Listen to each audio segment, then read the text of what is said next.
اب جو کچھ مجھے حضرت امام المہدی کے بارے میں کہنا ہے، دوبارہ اپنی بات دہرا رہا ہوں، یہ میرا ذاتی گمان ہے، اختلاف کیا جا سکتا ہے۔ میرا گمان یہ ہے کہ یہ اب جو مجدد آئیں گے وہ حضرت مہدی ہوں گے۔ پہلی بات تو یہ جان لیجئے کہ مہدی دو ہیں، ایک شیعوں کے مہدی، ایک سنیوں کے مہدی، ان میں بڑا فرق ہے۔ شیعہ حضرات مہدی کو مانتے ہیں، وہ ان کے 12ویں امام ہیں، ان کے عقیدے کے مطابق انہیں پیدا ہونے کے فوراً بعد اس اندیشے سے کہ انہیں قتل کر دیا جائے گا ایک غار میں چھپا دیا گیا تھا۔ تقریباً 1200 برس سے وہ اس غار کے اندر ہیں، وہ روپوش ہیں، چھپے ہوئے ہیں، اسی لیے انہیں امام غائب کہا جاتا ہے، اور اب ان کا انتظار ہو رہا ہے، اس لیے انہیں امام منتظر بھی کہا جاتا ہے۔ اس لیے شیعوں کے دارالعلوم جو ہوتے ہیں دارالعلوم المنتظر، وہ اس لیے کہ ان کا انتظار کیا جا رہا ہے۔ تو یہ ہے اب وہ ان کا خیال ہے کہ آخری دور میں، آخری زمانے میں وہ ظاہر ہو جائیں گے، غار سے نکل آئے گا۔ دیکھیے میں اس عقیدے کو اس بنا پر رد نہیں کرتا کہ یہ ناممکن ہے کہ کیسے کوئی شخص جو ہے 1200 برس تک کسی غار کے اندر زندہ رہ سکتا ہے، نہیں، میں سمجھتا ہوں ممکن ہے۔ 300 برس تک اصحاب کہف رہے کہ نہیں رہے، سوئے رہے، 300 ایئرس ہم مانتے ہیں۔ حضرت عیسیٰ اسی حیات عرضی کے ساتھ 2000 سال سے موجود ہیں آسمان پہ کہ نہیں؟ آپ کو معلوم ہے حضرت عزیر 100 برس تک مرنے کے بعد دوبارہ زندہ کر دیے گئے، فاماتہ اللہ 100 عام ثم بعثہ۔ تو ناممکنات میں سے کوئی سوال پیدا نہیں ہوتا، لیکن یہ کہ آیا کوئی امامت معصومہ کا تصور قرآن اور حدیث سے ہمیں ملتا ہے؟ پھر یہ کیا یہ موروثی امامت کہ حضرت علی کی نسل جو حضرت فاطمہ سے چلی ہے اسی میں یہ امامت ہوگی؟ اس کے لیے ہمارے پاس کوئی دلیل نہیں ہے، ہم اس کو تسلیم نہیں کرتے۔ ہم تو سمجھتے ہیں کہ معصومیت ختم ہو گئی محمد الرسول اللہ صلی اللہ علیہ وسلم پر، خاتم المعصومین ہے محمد الرسول اللہ۔ اب ان کے بعد تو اجتہاد ہے اور خلافت ہے، عام معاملات میں اجتہاد ہوگا، نظام خلافت کا ہوگا۔ تو ہمارے نزدیک جو میں جس مہدی کا نام لے رہا ہوں وہ مہدی ہے جو ایک مجدد ہوں گے، جیسے کہ مجددین کے نام میں نے آپ کو گنوائے، مجدد الفسانی ہو، شاہ ولی اللہ ہو، سید احمد بریلوی ہو، شیخ الہند ہو، ایک ہوں گے انسان جو پیدا ہوں گے انسانوں کی طرح عام طور پر اپنی عمر کو پختگی کو پہنچیں گے، پھر وہ سامنے آئیں گے منظر پر، پھر وہ کام کریں گے، قیادت کریں گے، عرب میں ان کا ظہور ہوگا۔ دوسری بات یہ نوٹ کر لیجئے حضرت مہدی کے بارے میں، ہمارے ہاں احادیث کے جو مجموعے ہیں ان میں جو ٹاپ کے 2 مجموعے ہیں ان میں کہیں حضرت مہدی کا ذکر نہیں ہے، نہ صحیح بخاری میں نہ صحیح مسلم میں، لیکن ہم اسے نظر انداز نہیں کر سکتے کہ صحائح ستہ کی بقیہ 4 کتابوں کے اندر موجود ہیں، لہذا نظر انداز نہیں کر سکتے، اگنور کرنا ممکن نہیں ہے۔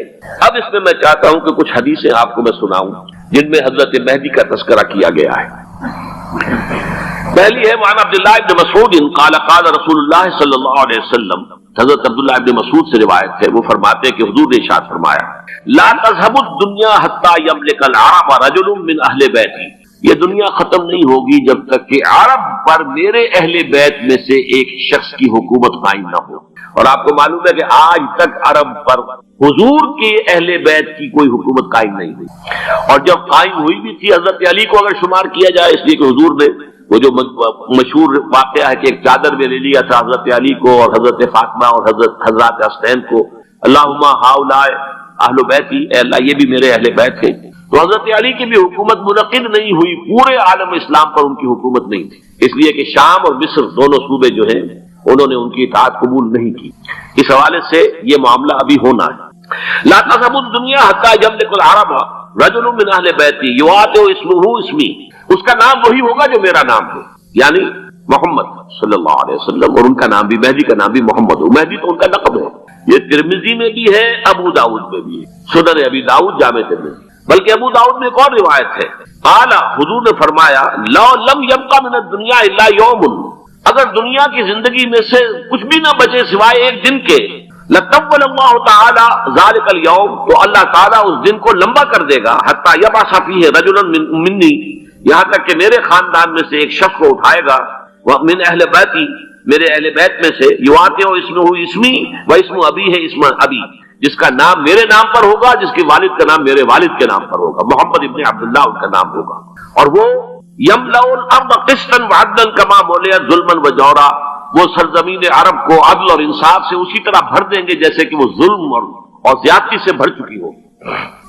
دوسری روایت ہے حضرت ابو سعید خدری رضی اللہ تعالی عنہ سے، حضور نے فرمایا المہدی منی اجل الجبہۃ اقن الانف یملأ الارض قسطا وعدلا کما ملئت ظلما وجورا یملک 7 سنین، رواہ داؤد، کہ مہدی مجھ میں سے ہوں گے بڑی روشن پیشانی والے اور بڑی کھڑی ناک والے، وہ زمین کو بھر دیں گے انصاف سے اور عدل سے، جیسے کہ وہ ظلم سے بھری ہوئی ہوگی، اور وہ 60 برس تک حکومت کریں گے۔ عرب میں خالص خلافت علی منہاج النبوہ کا نظام حضرت مہدی کے ہاتھوں قائم ہوگا اور 60 برس تک قائم رہے گا عرب کے اندر۔ اس کا اگلا مرحلہ میں بعد میں بیان کروں گا۔ تیسری روایت، اور اس کو میں اس لیے خاص طور پہ سنا رہا ہوں کہ اس میں وہی الفاظ آئے ہیں جو میں نے ابتدا میں حدیث آپ کو سنائی تھی، اس کے الفاظ ہیں۔ عن ابی سعید قال ذکر رسول اللہ صلی اللہ علیہ وسلم بلان یصیب هذه الامہ حتی لا یجد الرجل ملجا یلجا الیہ من الظلم۔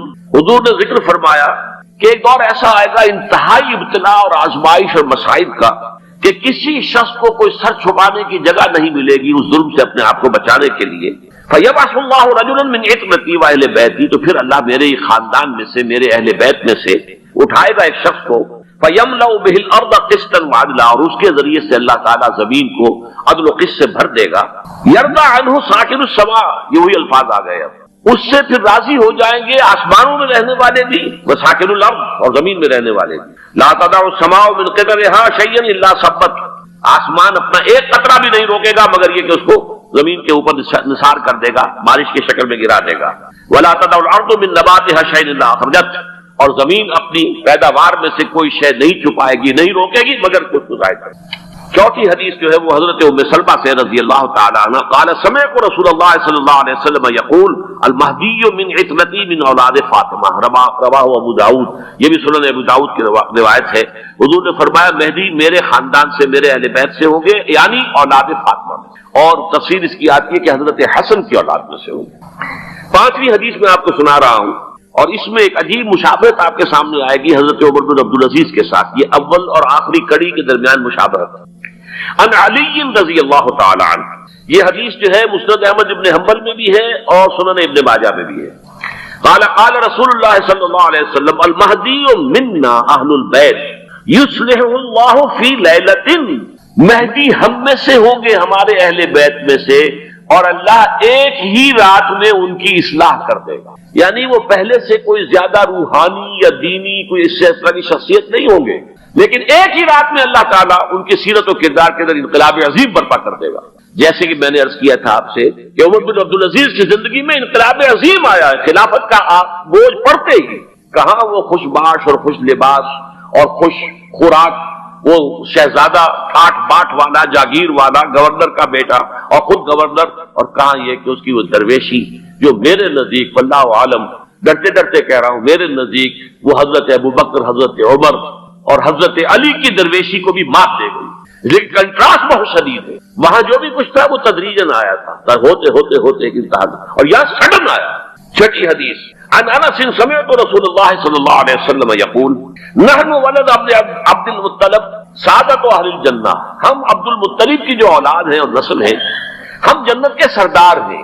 اور پھر آپ نے نام گنوائے ہیں، انا وحمزۃ وعلی وجعفر والحسن والحسین والمہدی، میں خود اور حضرت حمزہ بنو عبد المطلب میں سے، عبد المطلب کے بیٹے، اور علی اور جعفر حضرت علی کے بھائی جعفر طیار، اور حسن اور حسین حضرت فاطمہ کے لخت جگر حضرت علی کے بیٹے، والمہدی، اور آخر میں جا کر پھر مہدی، وہ حضرت مہدی کی حکومت کو جمائیں گے اور قائم کریں گے۔ اب ذرا نوٹ کیجئے کہ جزیرہ نما عرب کے مشرق میں کون سے ملک ہیں؟ 3، ایران، افغانستان، پاکستان، یہ 3 سالڈ مسلم ممالک، مسلم آبادی اکثریت۔ ویسے تو یہ کہ آگے ہندوستان میں 20 کروڑ مسلمان ہیں، لیکن وہ 20 کروڑ جو ہے وہ تو 80 کروڑ کے اندر تحلیل ہو جاتے ہیں غیر مسلموں میں، لیکن یہاں جو معاملہ ہے یہ خالص اکثریت کے۔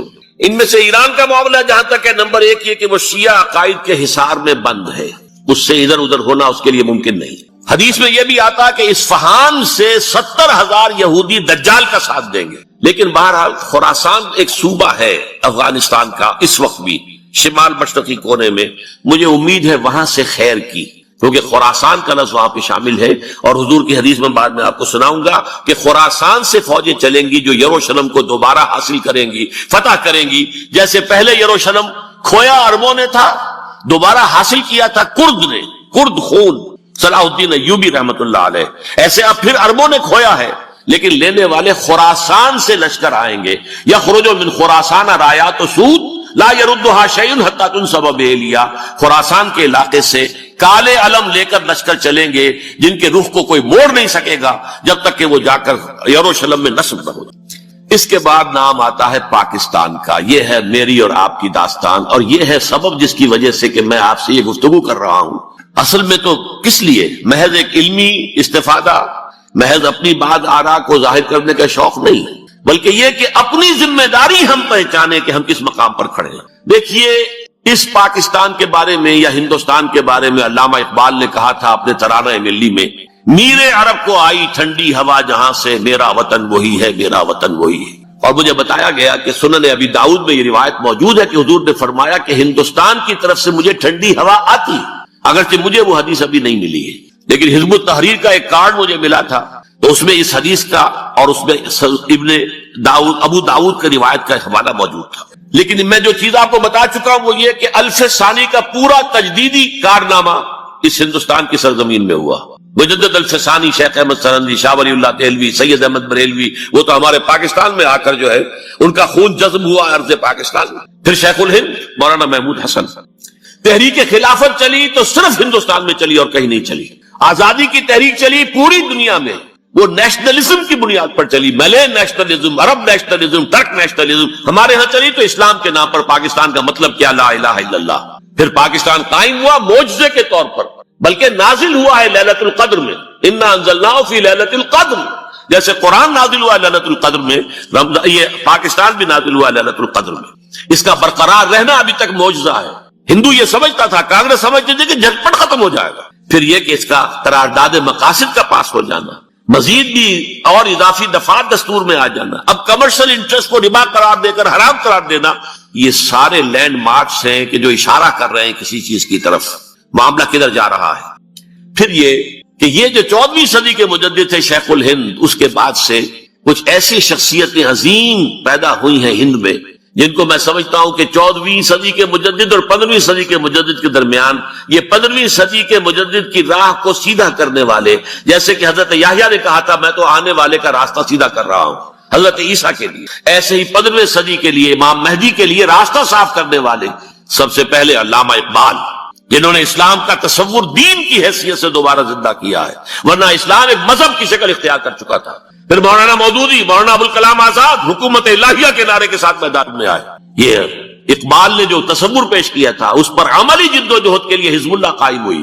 نوٹ کر لیجئے 11 برس کا فرق ہے عمر کا علامہ اقبال کے اور ابوالکلام کے، اور 1913 میں جب حزب اللہ قائم کی ہے اس وقت علامہ اقبال کی ملی شاعری اپنے عروج کو پہنچ چکی تھی۔ پھر یہ کہ علامہ اقبال کے بعد تعمیل جو ہے اس کام کی وہ ابوالکلام نے کی، لیکن روایتی علماء نے کی شدید مخالفت کی وجہ سے وہ بدل ہو کر چھوڑ گئے، کانگریس میں شامل ہو گئے، بساط جو ہے حزب اللہ کی انہوں نے لپیٹ دی۔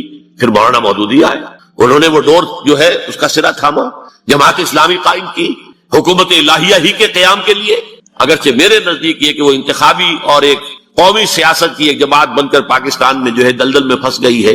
اب ہم اس کی کوشش کر رہے ہیں، تنظیم اسلامی اور یہ تحریک خلافت جس کے تحت یہ جلسہ ہو رہا ہے، یہ ساری چیزیں وہ ہیں کہ آپ کو سوائے پاکستان کے اور کہیں نہیں ملیں گی پوری دنیا۔ معلوم ہوتا ہے کہ پاکستان کو بہت بڑا رول پلے کرنا ہے اس میں، اور اس کے ساتھ اب جمع کر لیجئے افغانستان کی عمارت افغانستان، اسلامی عمارت افغانستان قائم ہو چکی ہے۔ یہ پچھلے 20 سالوں میں جو کچھ وہاں ہوتا رہا ہے اس سے پہلے تصور نہیں ہو سکتا تھا۔ علامہ اقبال کے فرزند بھی دیکھ کر آئے ہیں، تو اگرچہ وہ خود میں سمجھتا ہوں کہ خاصے انہیں آپ لبرل کہیں، آزاد خیال کہیں، لیکن اس درجے متاثر ہو کر آئے تھے کہ انہوں نے یہ کہا افغانستان میں جو میں نے حالات دیکھے ہیں کہ اگر 2-4 اور مسلمان ملکوں کے اندر یہ نظام قائم ہو جائے تو پوری دنیا مسلمان ہو جائے گی۔ یہ سب کچھ کیسے ہو رہا ہے؟ یہ آنے والے دور کی جھلکیاں ہیں۔ Coming events are casting their shadows before. یہ سب بتا رہے ہیں کہ پاکستان افغانستان کو مل کر اس میں کوئی عظیم رول پلے کرنا ہے، اور اس کے ضمن میں اب میں علامہ اقبال کے بارے میں آخری بات کہہ رہا ہوں۔ علامہ اقبال کے بارے میں عام یہ خیال ہے، انہوں نے اپنے خطبات میں مہدی کا اور نزول مسیح کا، حالانکہ میں کل پڑھ رہا تھا مولانا سید احمد اکبر آبادی رحمۃ اللہ علیہ کا ایک مقالہ ان کا کہ علامہ اقبال نے ابن خلدون کے بارے میں یہ کہا ہے کہ مہدی کا اور نزول عیسیٰ کا دونوں کا انہوں نے انکار کیا ہے، حالانکہ ابن خلدون نے نزول عیسیٰ کا انکار نہیں کیا، صرف مہدی کا انکار کیا ہے۔ بہرحال علامہ اقبال نے خطبات میں انکار کیا ہے، لیکن یہ کہ اپنی شاعری کے اندر میں چیلنج کرتا ہوں کسی بڑے سے بڑے اقبال شناس کو، ان کا یہ شعر ذرا سنیے. خضر وقت از خلوت دشت حجاز آیت بروں، کارواں زی وادی دور و دراز آیت بروں. خضر وقت، امام وقت، رہنمائے وقت، قائد وقت، خلوت دشت حجاز، حجاز کی صحرا کی کسی خلوت گزینی سے نکل کر باہر آئیں گے. میں حیران ہوتا ہوں علامہ کے اس فکر پر اور اس مصرے پر.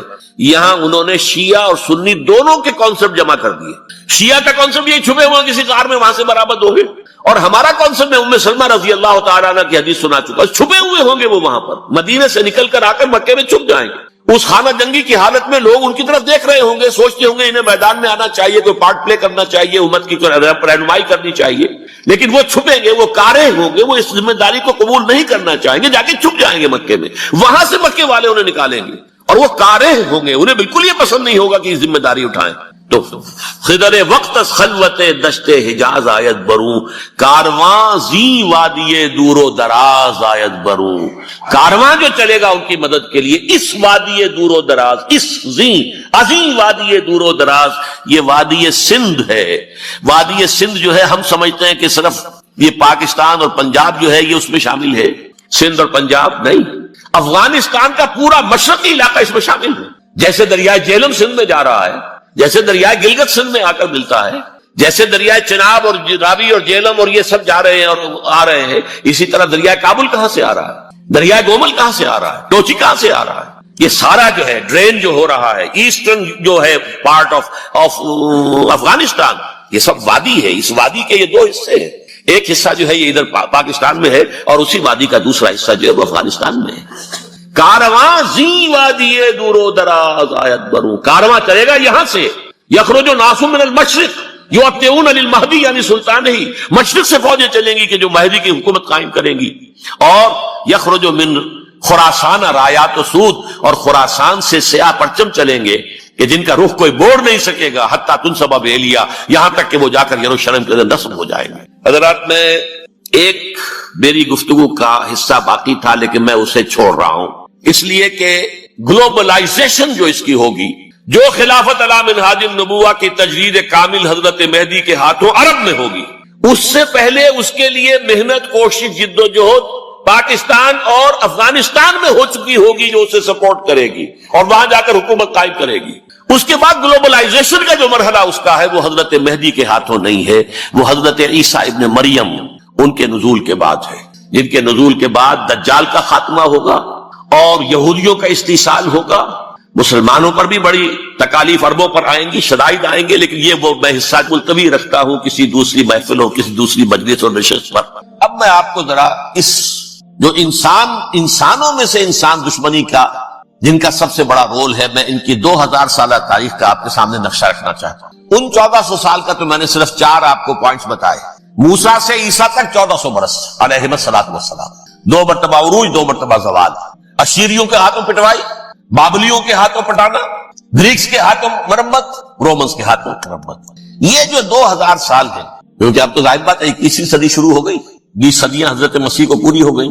پہلی بات نوٹ کیجئے، حضرت مسیح کی پیدائش ہے سن 1 قبل مسیح. یہ نقطہ آپ نے کبھی سنا ہے یا نہیں؟ جب ملینیم کا سلسلہ شروع ہوا تھا پچھلے سال تو میں نے بیان کر دیا تھا کہ ایک عجیب حساب کے اندر انہوں نے غلطی کی ہوئی ہے. حضرت مسیح کی پیدائش ہوئی 25 دسمبر کو، سن انہوں نے شروع کر دیا، اس کے بعد جنوری آئی تو پہلا سال شروع ہو گیا. اگر جنوری سے پہلا سال شروع ہوا تو یہ 6 دن جو ہے تو اس کے پچھلے سال میں تھے. لہذا کہا جائے گا کہ Jesus Christ was born 1 year before Christ BC. تو 1 قبل مسیح میں حضرت مسیح کی پیدائش ہوئی. یہ آخری اسرائیلی نبی اور رسول. یہودی علماء کی مخالفت، دشمنی، سولی پر چڑھوا دینا میں بیان کر چکا ہوں. سن 33 عیسوی میں جبکہ حضرت مسیح کی عمر 33 برس تھی، اللہ تعالیٰ نے انہیں زندہ آسمان پر اٹھا لیا، لیکن یہودیوں نے اپنے خیال کے مطابق انہیں سولی پر چڑھوا دیا، ان کی موت واقع ہو گئی. اگرچہ اس کے بعد یہ اختلاف ہے ان میں، یہودی کہتے ہیں وہ سولی پر چڑھ گیا، ختم ہوا، مر گیا. عیسائی کہتے ہیں نہیں، انتقال ہوا ہے مسیح کا صلیب پر، لیکن پھر وہ دوبارہ زندہ ہو گئے ہیں. ان کی لاش ایک غار میں رکھ دی گئی تھی، وہاں ریزریکشن ہو گیا، ان کا باعث بعد الموت وہی ہو گیا اور پھر انہیں اللہ نے زندہ آسمان پر اٹھا لیا. تو ہمارے اور عیسائیوں کے درمیان نوٹ کر لیجئے، یہ چیز مشترک ہے کہ حضرت مسیح آسمان پر زندہ اٹھائے گئے. فرق کیا ہے؟ وہ سمجھتے ہیں کہ سولی دیے گئے، سولی پر مرے، پھر زندہ ہوئے، پھر گئے. ہم سمجھتے ہیں کہ نہیں، وما صلبوہ وما قتلوہ، انہوں نے نہ صلیب دے سکے انہیں اور نہ انہیں قتل کر سکے، بل رفع اللہ الیہ، اللہ نے اٹھا لیا. پھر ہمارا اور یہ اس کا عیسائیوں کا ایک اور اتفاق ہے، سیکنڈ کمنگ آف جیسس، حضرت مسیح دوبارہ آئیں گے. یہ عیسائیوں کا بھی عقیدہ ہے اور ہمارا بھی. بہرحال تو جیسا کہ میں نے عرض کیا کہ اس وقت یہ عذاب استیصال، عذاب اکبر کے مستحق ہو چکے تھے، لیکن اللہ نے ان کی مدت دراز کی ہے. لیکن ان پر دنیاوی عذاب کا ایک کوڑا جو ہے اللہ تعالیٰ کی طرف سے اسی وقت برسا. دنیاوی عذاب دنیا میں رہتے ہوئے ختم نہیں کیا گیا. 37 برس بعد حضرت مسیح کے رفع سماوی کے 37 برس بعد سن 70 میں یہودیوں نے بغاوت کی رومیوں کے خلاف. رومی ٹائٹس جنرل تھا ایک، اس نے پھر جو حملہ کیا ہے 1,33,000 یہودی ایک دن میں قتل کیا یروشلم میں، اور ہیکل سلیمانی گرا دیا. وہ ہیکل پہلے بھی گرا تھا، پہلے 1400 سال کے دوران میں بھی نبوکدنضر نے گرایا تھا، لیکن پھر اس کے 150 سال بعد انہوں نے دوبارہ بنا لیا تھا، اس لیے وہ اسے سیکنڈ ٹیمپل کہتے ہیں. پہلا ٹیمپل جو حضرت سلیمان نے بنایا تھا، نبوکدنضر نے گرا دیا 587 قبل مسیح میں، پھر دوبارہ انہوں نے 150 سال کے بعد بنا لیا. وہ اس تاریخ کا حصہ ہے، میں نے جس کے بارے میں آپ کو تفصیل نہیں بتائی. اس میں یہ ہوا سن 70 میں وہ گرا دیا گیا، وہ آج تک گرا پڑا ہوا ہے. نمبر 2 یہ کہہ دیا گیا کہ یہودیوں اس ارض فلسطین سے نکل جاؤ، تم یہاں نہیں رہ سکتے. لہذا جس کا جہاں سینگ سمایا چلا گیا. یورپ میں چلے گئے، ایشیا میں آ گئے، عرب میں آ گئے. یہ 3 قبیلے جو رات بھی میں نے عرض کیا تھا، بنو قینقاع، بنو نذیر اور بنو قریظہ، یہ وہاں سے آ کے مدینے میں آباد ہو گئے. جس کا جہاں سینگ سمایا، افریقہ میں، ہندوستان میں، جہاں چلے گئے. ڈایاسپورا اسے کہتے ہیں، وہ آپ نوٹ کر لیجیے اس لفظ ڈایاسپورا. ہمارا دور انتشار، جبکہ ہمیں ہماری اصل سرزمین تو فلسطین ہے، حضرت ابراہیم کا مسکن، حضرت اسحاق، حضرت یعقوب کا مسکن فلسطین، یہ ہے ہماری اصل جاگیر، یہ تو ہماری جدی پشتی جاگیر ہے. لیکن یہاں سے نکال دیے گئے سن 70 عیسوی میں، اور وہاں سے لے کے 1917 تک ان کا ڈایاسپورا جاری رہا. یہ دور انتشار. اس دور انتشار کے چند حصے ہیں جس کو میں چاہتا ہوں کہ آپ علیحدہ علیحدہ سمجھ لیں. دور انتشار کا جو پہلا جو ہے تقریباً 300 برس رومی حکمران تھے. وہ یہودیوں کے بھی دشمن تھے اور عیسائیوں کے بھی دشمن تھے. عیسائی اور یہودی ایک دوسرے کے بھی دشمن تھے، لیکن رومی سمجھتے تھے کہ یہ ایک ہی تھیلی کے چٹے بٹے ہیں. رومیوں کے نزدیک عیسائی بھی یہودیوں ہی کا ایک فرقہ تھے، کوئی علیحدہ مذہب تو تھا ہی نہیں. لہذا رومی جو ہیں رومنز، وہ ان دونوں کو ستاتے تھے، مارتے تھے، اور یہ آپس میں لڑتے تھے. یہودی عیسائیوں کو مارتے تھے، عیسائی یہودیوں کو مارتے تھے. یہ ہے 300 برس تک کی تاریخ. سن 300 عیسوی میں کیا ہوا؟ ایک معجزہ ہو گیا.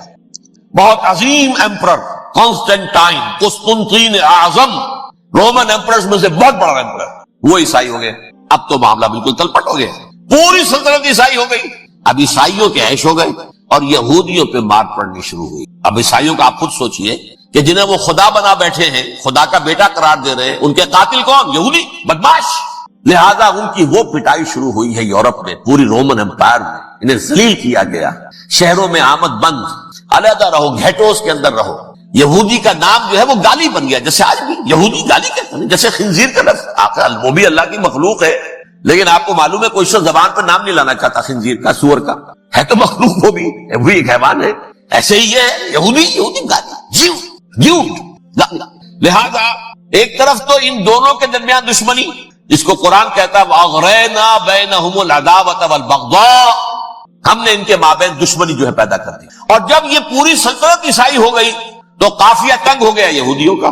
اب آئیے 571 عیسوی، یعنی جبکہ ڈایاسپورا کو کتنا عرصہ ہو چکا تھا؟ 500 برس. سن 70 سے شروع ہوا ڈایاسپورا، جب ٹائٹس نے گرایا ہے ہیکل کو اور نکال باہر کیا انہیں فلسطین سے. بھاگ جاؤ، یہاں ایک یہودی بھی نہیں رہے گا، فلسطین سے نکال دیے. اس کے پورے 500 برس بعد سن 571 عیسوی میں حضور کی پیدائش ہوئی، ولادت باسعادت محمد رسول اللہ صلی اللہ علیہ وسلم. 610 میں آپ پر وحی کا آغاز ہوا. لیکن حضور کے ساتھ ان کا معاملہ کیا رہا؟ اول تو جبکہ حضور ابھی مکے ہی میں تھے، یہودیوں نے ریشہ دوانیاں شروع کر دی حضور کے خلاف. قریش مکہ کو سکھاتے تھے، پڑھاتے تھے، ان سے یہ پوچھو، ان سے یہ پوچھو، یہ اس طرح تنگ کرو، ان سے یہ امتحان لو. یہ آپ کے علم میں سورہ بنی اسرائیل میں، سورہ کہف میں وہ سوالات، جو امتحانی سوالات آئے تھے. ذوالقرنین کون تھا؟ اصحاب کہف کون تھے؟ رسول بنے پھرتے ہو تو بتاؤ، اور یہ روح کی حقیقت کیا بتاؤ. یہ ساری ریشہ دوانیاں کر رہے تھے بیٹھے ہوئے ابھی وہیں پر. حضور ابھی پہنچے بھی نہیں.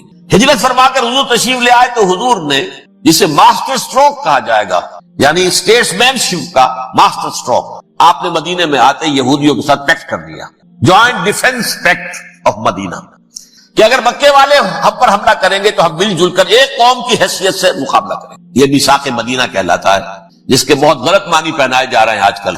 بہرحال میں موضوع میرا چونکہ یہ نہیں، میں ادھر نہیں جاؤں گا، لیکن ہوا کیا، ہر مرتبہ یہ خیانت کے مرتکب ہوئے، ان نے جو عہد کیے تھے ان سے پھرے، اندر ہی اندر سازش، ریشہ دوانی، حضور کی بدترین دشمنی۔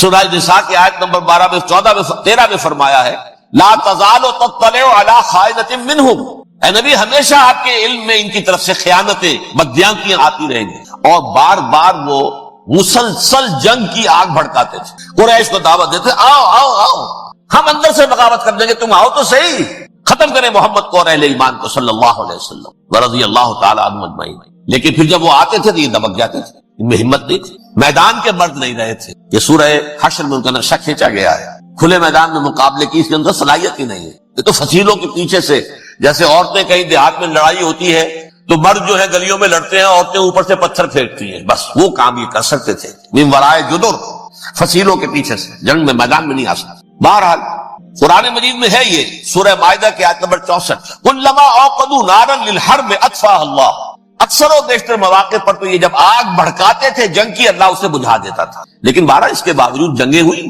غزوہ بدر، غزوہ احد ہوئی کہ نہیں، یہ ساری اس اصل شرارت نہیں، اور اس کے نتیجے میں حضور نے پھر ایک ایک کر کے 3 قبیلوں کو سزا دی۔ غزوہ بدر کے فوراً بعد بنو قینقاع نکالے گئے مدینے سے، غزوہ احد کے فوراً بعد بنو نذیر نکالے گئے، اور غزوہ احزاب کے بعد بنو قریظہ نکال دیے گئے۔ یہ تو میں نے آپ کے سامنے رکھ دیا صرف حضور کے زمانے میں ان کا کیا رویہ رہا، دشمن۔ رات بھی ہم نے وہ آیت پڑھی تھی، لَتَجِدَنَّ أَشَدَّ النَّاسِ عَدَاوَةً لِلَّذِينَ آمَنُوا الْيَهُودُ وَالَّذِينَ أَشْرَكُوا، اہل ایمان کی دشمنی میں شدید ترین تم پاؤ گے یہودیوں کو اور مشرکین، مشرکین بھی بعد میں ہے، پہلے یہود۔ حضور کے بعد کیا ہوا اب یہ نوٹ کیجئے، یہ ان کی تاریخ کا دوسرا دور۔ حضرت عمر رضی اللہ تعالیٰ عنہ کا عہد خلافت ہے، بیت المقدس کا محاصرہ کیا گیا، فصیل بڑی اونچی، شہر اندر سے سیلف سفیشینٹ، حملے کا راستہ کوئی نہیں، محاصرہ طول کھینچ رہا ہے، لیکن ان کے پاس رسد بھی موجود ہے، پانی بھی موجود ہے، وہ دروازے بند کر کے بیٹھے ہوئے۔ بالآخر اللہ تعالیٰ کی مشیت کا ظہور کیسے ہوا، ان کے کچھ علماء آئے فصیل پر، کہا دیکھو مسلمانوں، تم قیامت تک بھی یہاں پڑے رہو گے محاصرہ کر کے، ہمارا یہ شہر فتح نہیں ہوگا۔ ہاں ایک درویش بادشاہ کے ہاتھوں یہ شہر فتح ہونا ہے، لیکن تمہارے اندر ہمیں وہ نظر نہیں آ رہا۔ ابو عبیدہ بن الجراح رضی اللہ تعالی عنہ، امین هذه الامہ، ان کا فوراً ذہن گیا، وہ درویش بادشاہ مدینے میں بیٹھا ہوا ہے، عمر رضی اللہ تعالی۔ اب ایک اور عمر بھی ہے جو قندھار میں بیٹھا ہے، نقشہ وہی ہے، سادگی کی حد تک نقشہ وہی، بالکل وہی، اپنی آنکھوں سے دیکھا وہی سادگی۔ عمر اول، عمر ثانی تھے عمر بن عبد العزیز۔ اب ایک اللہ کے فضل سے اللہ تعالیٰ ایدہ اللہ بنصرتہ، اللہ تعالیٰ ان کی نصرت فرمائے، دشمنوں کو ان کے مقابلے میں نیست و نابود کرے۔ انہوں نے ریکویسٹ بھیج دی کہ حضور تشریف لائیے، یہ شہر فتح ہو جائے گا۔ وہ ہے سفر تاریخی، اتنا طویل سفر، تقریباً 700 میل، ایک اونٹ، ایک خادم، ایک منزل پہ امیر المومنین اوپر بیٹھے، خادم آگے چل رہا ہے، اگلی منزل پہ خادم اوپر بیٹھا ہے، امیر المومنین آگے جا رہا ہے۔ اور جب پہنچے ہیں تو وہ باری تھی خادم کی، انہیں ہاتھ جوڑ دیا، حضور خدا کے لیے تم کیا کہیں گے لوگ، وہ میرا برا حال کر دیں گے، تمہیں شرم نہیں آئی، امیر المومنین پیدل آگے چل رہے ہیں نکیل پکڑ کر، اور تم بیٹھے ہو اوپر براجمان ہو۔ حضرت عمر فرمایا الدور دورک، نہیں باری تمہاری، بیٹھ۔ اس حال میں پہنچے ہیں، اور پھر یہ کہ ابو عبیدہ بن الجراح آئے ہیں، استقبال کیا ہے تو دیکھا ہے اس حال میں چلے آ رہے ہیں، عمر نکیل پکڑے ہوئے چلے آ رہے ہیں، اور کہتے ہیں کہ کہیں کیچڑ ویچڑ تھا، جوتے خراب ہو گئے تھے، وہ بھی اتار کے ہاتھ میں پکڑے ہوئے، کپڑے تو تھے ہی پھٹے ہوئے۔ انہوں نے کہا کہ حضرت ابو عبیدہ نے، دیکھیے یہ بڑا متمدن ملک ہے، بڑا مہذب علاقہ ہے، یہ آپ ذرا حلیہ اپنا دوست فرما لیں، تب جا کے پیش ہم آپ کو کریں گے۔ آپ نے فرمایا نحن قوم اعزنا اللہ بالاسلام، ہم وہ قوم ہیں جنہیں اللہ نے عزت دی ہے اسلام کے ذریعے سے، کپڑوں کے ذریعے سے نہیں، دولت کے ذریعے سے۔ اسی حال میں گئے ہیں، اوپر سے انہوں نے کھڑے ہو کر نشانیاں دیکھی ہیں، اپنی کتابیں کھولی، ہاں یہ وہی ہے، اچھا لو جی سرنڈر، شہر تمہارے ہاتھ میں۔ خون کا ایک قطرہ نہیں بہا اور بیت المقدس فتح ہوا۔ لیکن اس وقت حضرت عمر نے ایک نرمی یہ کی کہ یہودیوں کے لیے بھی اسے اوپن سٹی قرار دے دیا۔ یہ احسان عظیم حضرت عمر کا، اس سے پہلے یہودی آ ہی نہیں سکتا تھا، داخل ہی نہیں ہو سکتا تھا، وہاں وہ آ کر وزٹ نہیں کر سکتا تھا، زیارت نہیں کر سکتا تھا اپنے مقدس مقامات کی۔ حضرت عمر نے یوں سمجھیے کہ تقریباً 550 برس کے بعد ان کے لیے راستہ کھولا ہے کہ ہاں تم آ سکتے ہو، زیارت کر سکتے ہو. لیکن یہ عیسائیوں نے لکھوایا معاہدے کے اندر، انہیں یہاں آپ آباد ہونے کی اجازت نہیں دیں، لیکن کم وزٹ دی پلیسز، دیکھیں، زیارتیں کریں اور جائیں. یہ معاہدہ حضرت عمر کا ہے رضی اللہ تعالی، جو پھر خلافت راشدہ کے بعد بنو امیہ نے بھی اس کو آرڈر کیا، بنو عباس نے کیا. پھر جو ہمارے یہ ترکوں میں اندر خلافت آئی تو ترک خلفاء نے بھی اس معاہدے کی پوری پابندی. فلسطین میں آ سکتے ہیں یہودی صرف زائرین کی حیثیت سے، وہاں آباد نہیں ہو سکتے. اب آئیے اگلا دور آیا حضرت عثمان کا دور خلافت.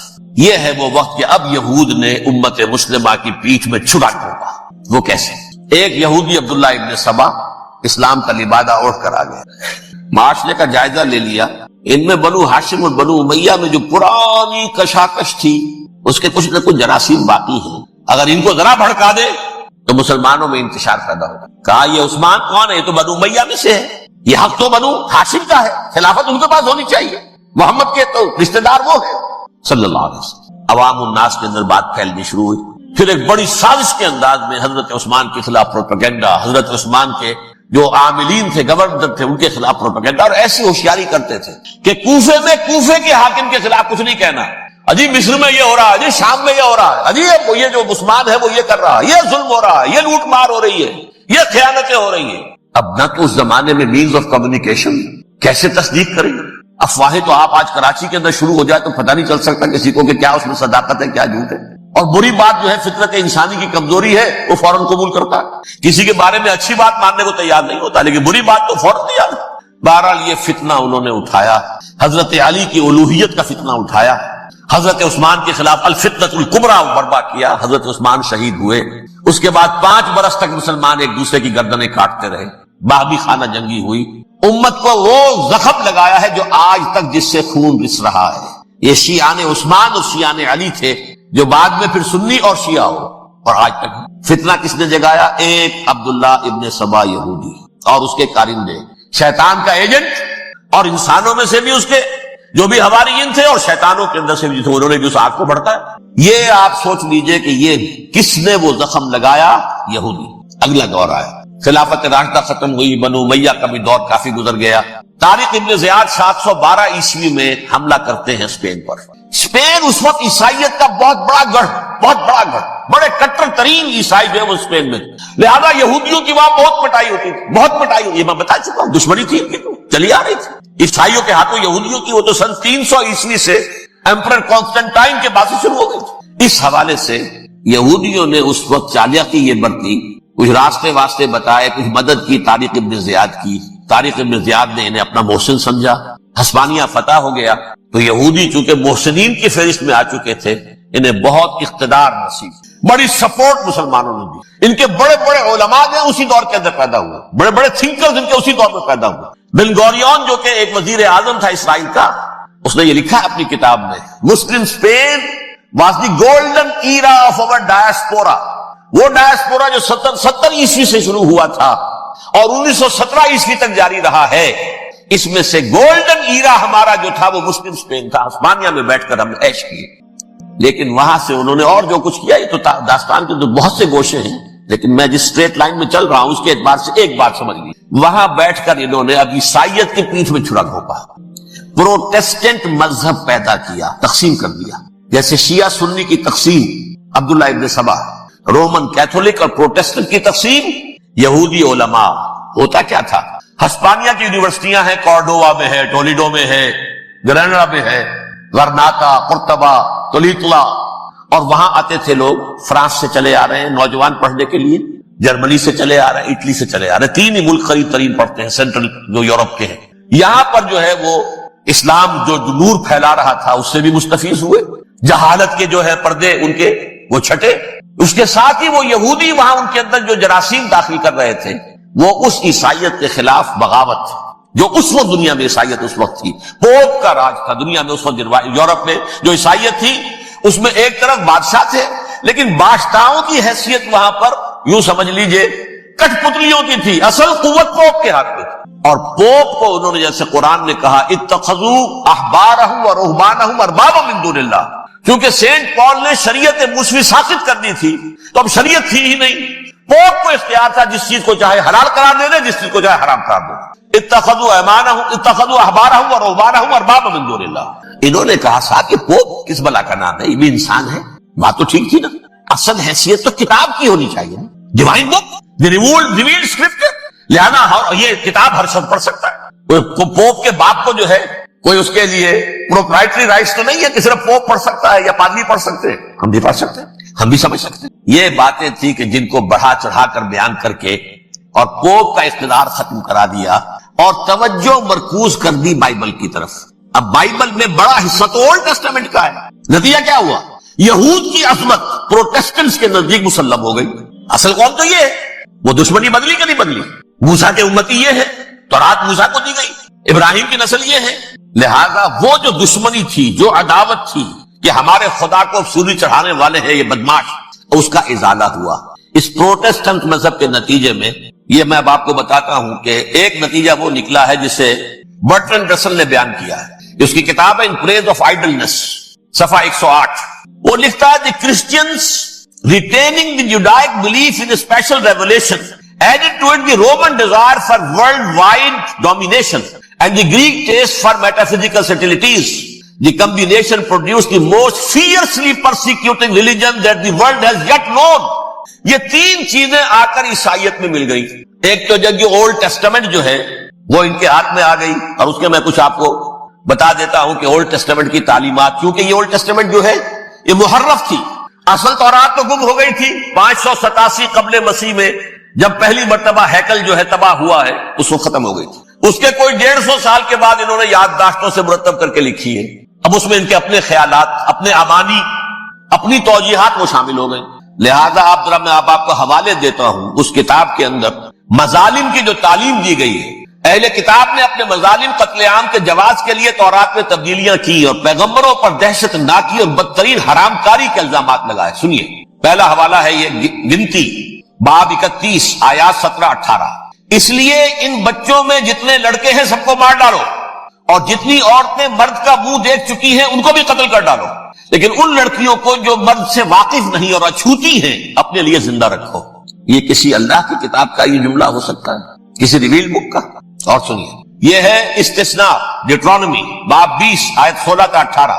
پر ان قوموں کے شہروں میں جن کو خداوند تیرا خدا میراث کے طور پر تجھ کو دیتا ہے، کسی ذی نفس کو جیتا نہ بچا رکھنا، جیسا خداوند تیرے خدا نے تجھ کو حکم دیا بالکل نیست کر دینا۔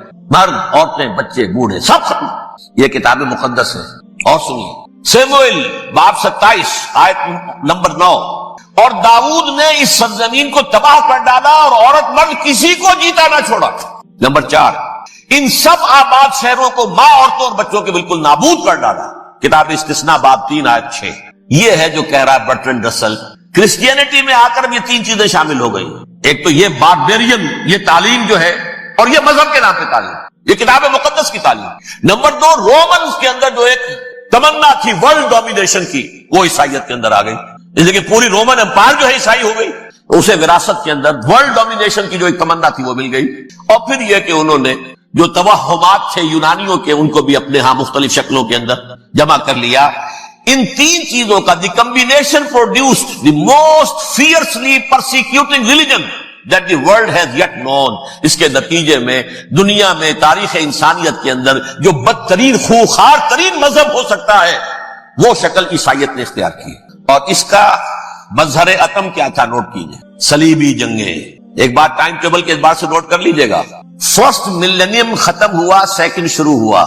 ان کے 1000 سال ختم ہوئے تو 11ویں صدی میں سیکنڈ ملینیم شروع ہوا، تو پہلی صلیبی جنگیں ہوئی، لاکھوں مسلمان قتل۔ صرف یروشلم کے اندر اتنا خون بہایا ہے کہ خود ان کے ہسٹورینز لکھتے ہیں کہ جب ان صلیبیوں نے جب گھوڑوں کے ساتھ وہ چل رہے تھے گلیوں میں، تو ان کے گھوڑوں کے گھٹنوں تک خون کی ندی بہ رہی تھی، جہاں سے گزرے ختم کرتے چلے گئے، آبادیاں کی آبادیاں ختم۔ اگرچہ اس کروسیڈ میں گیہوں کے ساتھ گھن بھی پسا، یہودی بھی بہت مارے گئے۔ یہ فرانس سے، جرمنی سے جب یہ کروسیڈرز آ رہے تھے، 3000 میل کا سفر طے کر کے آئے تھے۔ سوچئے تو صحیح، اربن ثانی پوپ جو تھا، آگ لگا دی تھی اس نے پورے یورپ کے اندر، شرم سے ڈوب مرو، تمہارے مقدس علاقے مسلمانوں کے ہاتھ میں، انفیڈلز، یہ کافر، یہ مرتد، یہ ملحد۔ مسیح جہاں پیدا ہوا، مسیح کو جہاں سولی دی گئی، وہ کہاں ہے؟ ان کے ہاتھ میں۔ وہ آگ لگائی ہے